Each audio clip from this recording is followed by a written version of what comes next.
I just kind of kept that in the back of my mind, that those rivers pointed to places in Africa, or encompassed places in Africa. And so now that I'm seeing that Israelites are being mistaken for Hamites, who I've been told are black my whole life, I began to do more research. And as some of you know, some of you may not know, and this video is really specifically for people who may not be familiar with this information. I was being pushed in a different direction by people than I felt the direction was going. And so I started to dig into more maps. And then I come across this map. It's the 1747 Emmanuel Bowen map, a new and accurate map of Negro land and the adjacent countries. This is by, well, not by, this website is the Library of Congress, loc.gov. And again, all these links will be in the description. Now, as you look at this map was made by Emmanuel Bowen, 1747. He is an English cartographer, and you're going to see his name come up a lot when it comes to map making, because he was a famous cartographer. He wasn't just any cartographer. In this map of Negro land, and again, I told you I'd become familiar with Negro land on the previous map. I think it was here. Yes, Negro land was here. And so when I looked over here, I saw the term Negro land. But as you look toward the west coast of Africa, the slave coast comes up again. Let me zoom out. Over here, we'll zoom back in. Just want to make sure we get to the right place. We have the slave coast, and that, remember, that name Witta or Fida comes up. So I look over here and I see slave coast. I see Witta, and underneath it I see Judah. And then I notice right here, KM stands for kingdom. It's abbreviation for kingdom of Judah. That can't have anything to do with black people, can it? Especially, well, more specifically, black people in connection with the Bible. Why is there a kingdom of Judah on the west coast of Africa? So that to me still wasn't proof that the people of the Bible had anything to do with people here in America that identified as African American. I was still under the impression that I was an African American, a Hamite whose ancestors had been taken into slavery. And so then, let me make sure I read this. I want to show you guys a couple of things. So you start to read this map and you see different kingdoms. This map has a lot of notes on it. I'm not going to get into all these notes, but you'll see Timbuktu, or right here it's spelled Tombuktu, and you'll see some other references to different groups, and I'm not going to get into all those right now. And so this stuck with me, and later on I run across this map, this 1766 D'Anville map made for the Duke of Orleans, and you will see that Emmanuel Bowen's name comes up again. This is referred to as the D'Anville map, and you will see right over here you have the slave coast, you have Witta. Again, Witta appears, but on this map there's something interesting. There's another note, and this is at yale.edu. These are not maps that we are making up. These are maps that are housed by universities. This one here is at the Library of Congress. So this one here is at Yale. And it says, according to Adrisi, a name we will see more, the land hereabout was peopled by Jews. So we have Lamlim, and that name is going to come up a lot. So wait a minute. Lamlim was peopled by Jews. We also see the mention of Dahomey on this map, and Dahomey later on is going to invade Judah or Witta. So we have a kingdom of Judah on the slave coast. We have this weird mention of Jews over here in Africa. And again, if you're an unbiased researcher, you can't just dismiss all of this because it doesn't lead to your conclusion. And my conclusion, I had already made my mind up, which was foolish, according to the Bible, according to the book of Proverbs. A fool answers a matter before he heareth it. It was foolish to make a conclusion before I had properly researched this thing out. So I find this and I say, okay, cool. I'm finding weird things. I'm finding Israelites being mistaken as Africans. And then we find another map right here. This map is from 1794. Yeah, 1794. And Africa, with all its states, kingdoms, republics, regions, and islands. And so this map I found early on, which talks about the price of a slave. And we see Dahomey, we see Ouida. It's a modified D'Anville map. And we also see this note. The note is still here, even though this is not the Emanuel Bowen map. But they kept Emanuel Bowen's notes, or the notes from the map that Emanuel Bowen was involved in, the D'Anville map. They kept the note here. According to Idrisi, the land hereabout was peopled by Jews. So we're still seeing this narrative that there are Jews in Africa. And again, 1794. So we see this Ethiopian map. The Garden of Eden is associated with Ethiopia and then Havilah in this, roughly in this area. We see that Israelites are being mistaken for Hamites. We see the kingdom of Judah on the west coast of Africa. We see a notation up here in Lamlim that says it's peopled by Jews. They keep the note on an alternative map. And then that's going to bring us to 1930. Now, I more recently became aware of this map right here. But the reason I'm showing it to you right now is to show you that up until 1930, people believed that Jews were all over Africa. Lam is placed over here. This map, as you can see, it's not drawn as accurately as the D'Anville map. It's a lot smaller, but they mentioned Dahomey. It says Lam. Let me see if I can zoom in just a little more for you guys. Zoom. Here we go. Lam, once a Jewish colony. Here we go. Once a Jewish colony. They left that note there. So the note that I saw, let me go back, first appears in 1766 with Lam. And in 1930, that notation is still there. But this one says Jewish traces, the B'nai Ephraim, Levite cities. And if you come down here, you can read the names in red in the Northern Sahara are cases in which some Berber Judaism survives. It is estimated about 15,000 Jews were scattered through the interior. Other names in red are places of ancient Jewish colonies. In some cases, an approximate date of settlement is added. So you have Sao Tome Jews, Mavumbu Jews, Loango Jews. So we see this ongoing theme that people believe that the Jews were spread all over Africa. Now, this map comes from Godby, Alan H. Godby, a name that we're going to become familiar with. So in 1987, this book right here is called Blacks, Jews, the Religious Challenge. And it talks about slavery. It's written by Ulysses S. Santa Maria, and it's published by Cambridge University. And we're going to read just a few things, but there are other things that I want to point you to. All right, so we're going to read right here. This is the top of page 230. And again, these links will be in the description. The Negro was common money, a promissory note which could be counted on, a bill of exchange which discharged a debt of nature. Human flesh was the standard of merchant values. The standard of negotiation was the peace of India, which meant a Negro who conformed and calibrated physical criteria. How many Negroes were sold in this way?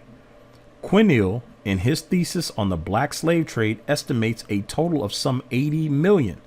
But it could be argued that some 100 million men and women were torn from Africa from the 15th century onwards.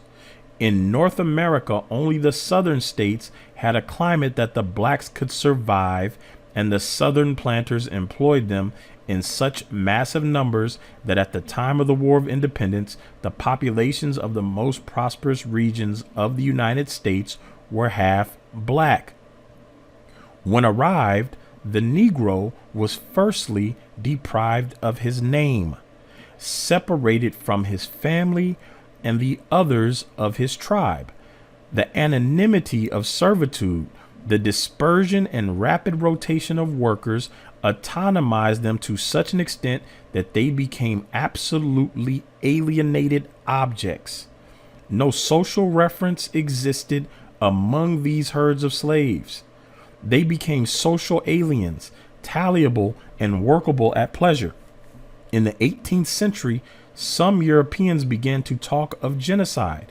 In England, it was the warnings of the religious groups, such as the Quakers and Methodists, which produced the anti-slave movement.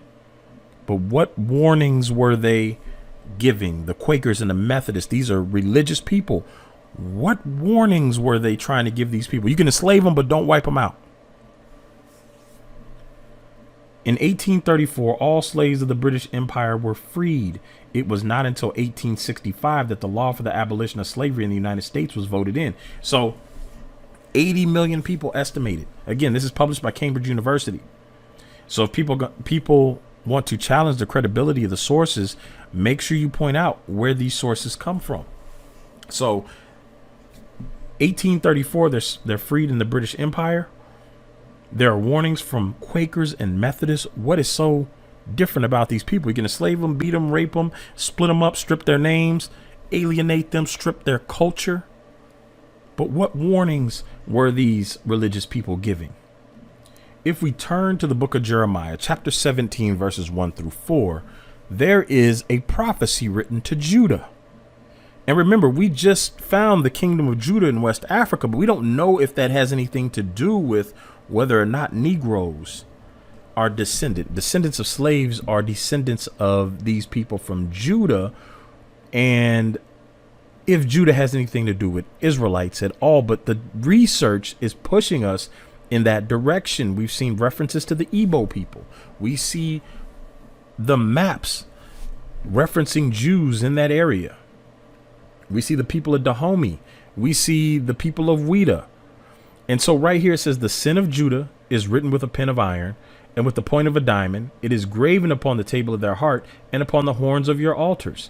Whilst their children remember their altars and their groves by the green trees upon the high hills, O my mountain in the field, I will give thy substance and all thy treasures to the spoil, and thy high places for sin throughout all thy borders.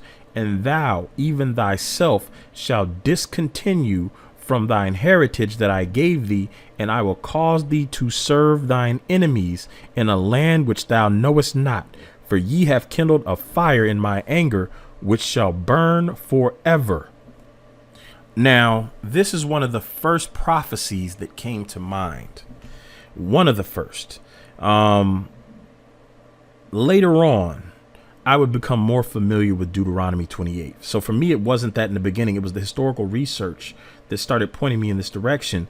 And then I started seeing things in the Bible. Judah was prophesied to discontinue from their heritage and to serve their enemies in a land that they know not. So this right here also triggered something else I was very familiar with, because I like Bible prophecy. That was something that I like to study just in my spare time. So one of my favorite prophecies is the Olivet Discourse, and you'll find this in Matthew 24, Luke 21, and Mark 13. But Luke 21 has some interesting things that are not mentioned in the other two. And so I went to Luke 21. I read all of them actually, but Luke 21 stands out to the most. And so in Luke 21:7, it says, and they asked him, saying, Master, but when shall these things be? And what sign will there be when these things shall come to pass? Now, this is separate from what I just read in Jeremiah. And he said, take heed that ye be not deceived, for many shall come in my name, saying, I am Christ, and the time draweth near. Go ye not therefore after them. But when ye shall hear of wars and commotions, be not terrified, for these things must first come to pass, but the end is not yet, or is not by and by. So they're asking him, when will be the sign of your coming? And he gives a list of things. And when we get down to verse 20, he says some interesting things that I hadn't really, took note of prior to. I had read it, and these things started to come to mind as I was doing the research, but it didn't stand out until this point in my research. And when ye shall see Jerusalem compassed with armies, then know that the desolation thereof is nigh. Then let them which are in Judea flee to the mountains, and let them which are in the midst of it depart out, and let them that are in the countries enter therein too. So there's a scattering. He tells you to scatter, or he's telling the Israelites to scatter. Them which are in Judea, let them flee to the mountains. Scatter. Don't come back here. Scatter. It says, for these be the days of vengeance, that all things which are written may be fulfilled. And so we often in Christianity would think of a time far off, not necessarily applying to us, but sometime in the distant future. And that's how you will find that many Christians believe, is that something will occur in the future and never in their own time, until you get into the prophecies. Some of these people saying the Lord will return in 1988. It says, but woe unto them that are with child, and to them that give suck in those days, for there shall be great distress in the land, and wrath upon this people. And they shall fall by the edge of the sword, and shall be led away captive into all nations. And Jerusalem shall be trodden down of the Gentiles until the time of the Gentiles be fulfilled. So wait a minute. He's talking about a slavery, a worldwide slavery that would happen to a people. And that would occur. Why? So that all things which are written may be fulfilled. One of those things that were written was that Judah would discontinue from their heritage and would serve their enemies in a land that they know not. Because God was angry. Why was he angry? Because of their altars and groves, which is where they worshipped pagan deities or idols. This brings us to Jeremiah 11, where it goes more into detail. And the Lord said unto me, a conspiracy is found among the men of Judah. This is Jeremiah 11, 9 through 14. The Lord said unto me, a conspiracy is found among the men of Judah and among the inhabitants of Jerusalem. They are turned back to the iniquities of their forefathers, which refused to hear my words, and they went after other gods to serve them. The house of Israel and the house of Judah have broken my covenant, which I made with their fathers. What covenant is he talking about? We're going to look in a second. Therefore, thus saith the Lord, behold, I will bring evil upon them, which they shall not be able to escape. And though they shall cry unto me, I will not hearken unto them. I will not listen unto them. And so we talk about the phrase kumbaya. We're not going to get deep into that now, but that last word, Yah, is the Hebrew word for God. So if any of you are familiar with the song Kumbaya, you will know that our ancestors sang that, and they sang that in a language called Gullah, and Gullah is a Hebrew word, which goes back to what I read earlier about the Igbo having language similar to Hebrew. All of this stuff is connected. So God says they have angered him. Therefore, thus saith the Lord, behold, I will bring evil upon them, which they shall not be able to escape. And though they shall cry unto me, I will not hearken unto them. Then shall the cities of Judah and inhabitants of Jerusalem go and cry unto the gods unto whom they offer incense. So they're going to be worshiping false gods, but they shall not save them at all in the time of their trouble. For according to the numbers of thy cities were thy gods, O Judah, and according to the number of the streets of Jerusalem have ye set up altars to that shameful thing, even altars to burn incense unto Baal. Therefore, pray not thou for this people, neither lift up a cry or prayer for them, for I will not hear them in the time that they cry unto me for their trouble. God says, I'm not listening because you choose these other gods over me. So God says there's something going to happen to Judah and Israel. That's in the book of Jeremiah.